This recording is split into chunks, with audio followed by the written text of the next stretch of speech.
Didik TV KPM. Babnya adalah daya dan gerakan satu, dan kita akan fokus pada gerakan linear dan graf gerakan linear. Okey. Jadi cikgu boleh teruskan ke Chris? Boleh cikgu. Okey. Jadi untuk yang pertama, murid-murid semua, jadi kita akan lihat tentang jarak dan sesaran. Okey. Jadi penting untuk pelajar-pelajar mengetahui apakah perbandingan di antara jarak dan sesaran ini. Okey, yang pertama kita ada definisi untuk jarak dan sesaran. Boleh tak kalau cikgu nak minta pelajar kita baca? Boleh cikgu. Google Meet kita. Bagaimana dengan Mariam? Mariam boleh bantu cikgu, apakah definisi untuk jarak dan sesaran? Okey. Untuk jarak, maksud jarak adalah panjang lintasan yang dilalui oleh pergerakan sesuatu objek, dan nilainya bergantung pada laluan yang diambil oleh pergerakan objek tersebutlah, dan jarak merupakan antara kuantiti skala. Bagi sesaran adalah jarak terpendek antara kedudukan awal dengan akhir pergerakan sesuatu objek pada satu arah tertentu, dan nilainya sama dengan panjang garis lurus antara kedudukan awal dengan akhir. Dan sesaran ni memerlukan kuantiti vektor. Okey, terima kasih Mariam. Okey, jadi kat sini memang jelaslah. Chris boleh nampakkan perbezaan antara jarak dan sesaran. Definisinya sendiri dah berbeza. Okey. Kita teruskan. Kita boleh juga menentukan jarak, sesaran, laju, halaju dan pecutan dengan menggunakan formula-formula ini, persamaan ini. Jadi kita ada laju. Apakah laju? Laju adalah kadar perubahan jarak. Okey. Dan seterusnya kita ada halaju. Halaju bermaksud kadar perubahan sesaran, manakala pecutan. Pecutan adalah kadar perubahan halaju. Jadi ini adalah definisi untuk laju, halaju dan pecutan. Dan bagaimanakah cara untuk mendapatkan laju, halaju dan pecutan ini? Kita ada formula lah untuk mendapatkannya. Okey, jadi boleh tak cikgu nak minta pelajar di Google Meet kita untuk nyatakan apakah formula-formula untuk mendapatkan ketiga-tiga kuantiti fizik ini? Baiklah murid-murid, siapa nak tolong cikgu? Boleh angkat tangan. Okey. Hasya. Ya, Hasya boleh cuba? Baiklah. Bagi formula laju, jarak yang dilalui dibahagikan dengan masa yang diambil. Untuk formulanya ialah V sama dengan D dibahagikan dengan T. Okey. Bagaimana pula dengan halaju? Mungkin Amza nak jawab ke? Boleh cikgu. Jadi formula bagi halaju ialah sesaran yang dilalui bahagi masa yang diambil. Jadi untuk simbolnya V sama dengan S bahagi T. Okey, bagus Amza. Terima kasih. Bagaimana pula dengan pecutan, Ikmal? Okey, kalau pecutan dia adalah kadar perubahan halaju. Okey. Seperti yang kita tahu, kadar ni dia berkaitan dengan masa. So, formula dia halaju akhir ditolak dengan halaju awal dibahagikan dengan masa perubahan halaju. Okey, formula dia A V tolak U dibahagi dengan T. Okey, terima kasih. Okey, jadi inilah persamaan-persamaan untuk gerakan linear yang boleh membantu kita untuk menentukan jarak, sesaran, laju, halaju dan pecutan. Okey. Okey, yang seterusnya. Bagaimanakah Chris kalau kita nak menentukan atau menganalisis agaknya kalau di dalam makmal untuk kita mengkaji gerakan linear ni? Saya rasa kita perlu menggunakan jangka masa detik, betul tak cikgu? Ya, betul Chris, bagus. Terima kasih cikgu. Ya, di dalam makmal kita ada jangka masa detik bersama pita detik lah untuk membantu kita untuk mengkaji gerakan linear. Okey. Jadi itu adalah gambar untuk jangka masa detik. Jadi ia akan disambungkan kepada bekalan kuasa arus ulang-alik. Kemudian kita ada carbon paper di mana pita detik tu kita letak di bawah kertas karbon itu. Okey. Dan kemudian kita sambungkan kepada troli lah. Biasanya kita guna troli lah Syah dekat Makmal.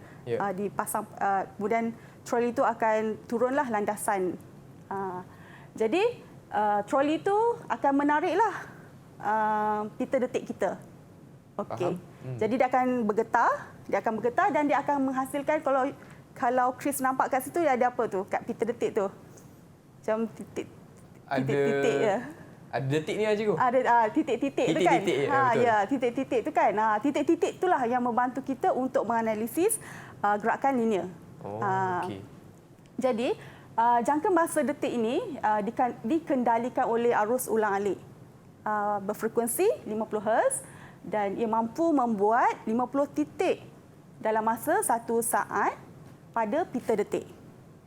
Dan sela masa antara dua titik, kalau kita nampak kat pita detik tu, dia ada dua titik-titik kan? Jadi sela masa antara dua titik yang berturutan itu kita kenali sebagai 1 detik. Dan maka 1 detik 1 bahagi 50 saat. Jadi sama dengan berapa, Chris? 1 bahagi 50 saat? 0.02 saat. Ya, bagus. Jadi maksudnya sela antara dua titik itu adalah 0.02 saat. Okey. Jadi kalau kita nak 5 detik, kita darab sajalah 5 darab 0.02 saat, kita dapatlah masa yang diambil untuk 5 detik itu adalah 0.1 saat. Okey, dan seterusnya lah. Ini adalah sebahagian daripada pita detik yang disambung pada jangka masa detik itu. Kalau Chris nampak kat sini ada berapa detik? Detik pertama. Ada 5 cikgu? Ya, ada 5 detik. Ya. Jadi kalau 5 detik bersamaan dengan berapa titik? Ada berapa? 1? Ada 6 cikgu. 2, 3, 4. Titik. Ya, 6 titik. Jadi 6 titik ada 5 detik. Okey? Okey. Jadi sesaran dalam masa 5 detik tu diambil daripada titik yang pertama sehingga titik yang ke-6 lah. Okey, 5 detik. Jadi kita nampak kat sini dia bergerak ke kanan cikgu lah, arah gerakan pita detik itu. Okey. Jadi masa nak diambil tu, masa yang diambil oleh pita detik itu, oleh troli itu adalah 5 detik darab 0.02 saat. Jadi bersamaan dengan 0.1 saat. Okey. Boleh Boleh cikgu. Macam mana pelajar di Google Meet boleh faham Ya, murid-murid di rumah okey? Dan juga murid-murid di rumah, ya, insya-Allah. Okey. Daripada pita detik itu, kan kita boleh dapat sesaran kan tadi Chris. Sesaran tu daripada titik-titik itu kita pun boleh mendapatkan berapakah masa yang diambil. Jadi seterusnya kita bolehlah menghitung hal lajunya. Okey? Jadi kita ada, ni contohnya sesaran yang diambil untuk pita detik ini, katakanlah 18 cm. Jadi kalau 18 cm, sesaran 18 cm, jadi masa yang diambil ni berapa? Okay, mungkin kita boleh tanya pelajar kita di Google Meet. Siapa? Okay. Siapa nak cuba jawab soalan ni? Boleh angkat tangan. Okey, lajunya. Iqmal. Iqmal. Okey, masa yang diambil, kita kena tengok dia punya detik dia. Okey. Macam yang kita tahu, detik ni dikira daripada satu titik ke satu titik. Okey, tu kira satu detik. Okey, so kita tengok gambar rajah ni, dia ada 1, 2, 3, 4, 5, ada 6 detik, betul? Okey, so 6 detik ni didarabkan dengan 0.02 saat, kita akan dapat 0.12 saat. Okey, kita tengok. 0.12 saat. Betul. Bagus. Iqmal Haziq. Okey. Jadi itu adalah masa yang diambil. Bagaimana dengan hal lajunya? Okey. Hal laju pita detik ini. Hal laju troli untuk pita detik ini. Okey. Ada sesiapa yang ingin mencuba? Ya, Amza. Ya, Amza? Okey, jadi kalau untuk kita boleh gunakan formula hal laju, iaitu V sama dengan S bahagi T. S tu ialah sesaran bahagi dengan masa yang diambil. Jadi kalau kita tengok kat pita detik tu, sesaran dia 18 cm. Jadi kita bahagikan dengan masa yang diambil iaitu 0.12 saat. Jadi kita akan dapat 150 cm per saat. Okey. Kalau boleh tengok jalan kira dia. Wow. Tunjuk jalan kira lagi. Hebat. Okey, terima Betul ke, kasih. cikgu? Oh, nampak bagus. Okey. Okey, 150 cm per saat halaju. Okey, kita teruskan. Okey. Selain pada halaju, kita pun boleh mendapatkan pecutan. Mari kita minta pelajar kita untuk teruskan untuk menghitung. Okey. Untuk mendapatkan pecutan, kita ada formula pecutan iaitu A equal to V tolak U per T. Okay, jadi mereka perlu mendapatkan nilai halaju awal dulu, kemudian halaju akhir dan masa untuk perubahan halaju. Jadi Siapa nak cuba siapa jawab? nak cuba? Okey, Hasha. Hasha, okey. Silakan. Okey, baiklah. Untuk Halaju awal.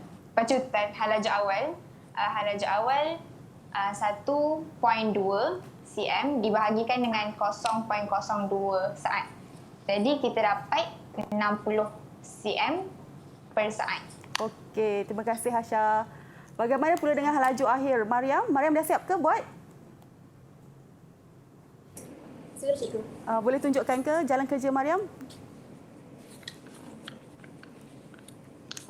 Ini Okey. sebagai contoh untuk halaju akhir V saya bahagikan 3.6 cm dengan dibahagikan 0.02 saat, saya akan dapat 180 cm S negatif 1 Alright. per saat. Terima kasih Mariam. Okey. Very good. Okey. Jadi cikgu teruskan untuk masa perubahan halaju. Kita pun dah belajar tadi kan? Okey. Kita akan dapat tapi untuk perubahan halaju ni disebabkan dia ada 6 detik. 7 tolak 1 maksudnya kita ada 7 detik tapi perubahan halaju itu hanya 6 sahaja. Sebab daripada 1 detik ke 1 detik hanya ada satu perubahan halaju saja. Jadi disebabkan itu dikena tolak 1 dan kita akan dapat 0.12 saat. Dan seterusnya yang terakhir kita masukkanlah nilai-nilai yang diperoleh oleh Mariam dan Hasha tadi dan kita akan dapat 1000 cm per 1000 cm S negatif 2. Okey. Okey, seterusnya ini adalah persamaan-persamaan untuk gerakan linear yang mewakili halaju, sesaran. Kita ada halaju, sesaran, jarak, laju dan juga pecutan. Ada 4 persamaan gerakan linear ini. Yang pertama kita ada V sama dengan U tambah AT. Yang kedua S sama dengan setengah U tambah V darab T. Yang ketiga S sama dengan UT tambah setengah AT kuasa 2. Dan yang terakhir, V kuasa 2 sama dengan U kuasa 2 tambah 2AS. Okey, dan ini adalah yang terakhir. Bagaimana carta pita detik dapat membantu kita untuk menganalisis gerakan-gerakan linear itu. Okey, untuk yang pertama macam mana? Ikmal Haziq, apakah gerakan linear untuk carta pita yang pertama ini? Okey, yang pertama ni kalau kita boleh tengok dia punya sesaran dia sama, panjang pita dia sama, lepas tu dia punya jarak antara titik itu pun sama. So dia adalah halaju seragam. Okey, halaju seragam. Bagus. Okey, yang kedua pula apakah jenis gerakan linear untuk yang kedua? Amza? Okay, cikgu. Jadi untuk carta pita detik yang kedua ni kita boleh tengok dia punya perubahan panjang tu dia secara sekata dia menaik. Jadi kita boleh cakap yang carta pita detik tu gerakan dia pecutan seragam. Okey, bagus. Pecutan seragam. Halajunya kita boleh nampak dia meningkatkan. Dan yang terakhir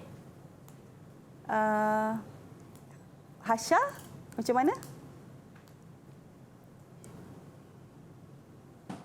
Untuk yang terakhir, kita boleh tengok dia sama seperti yang kedua tapi cuma dia berbeza arah penurunannya. Jadi kita boleh cakap halaju berkurang dengan pecutan seragam. Okey, bagus. Okay, begitulah analisis untuk carta pita detik ini. Didik TV KPM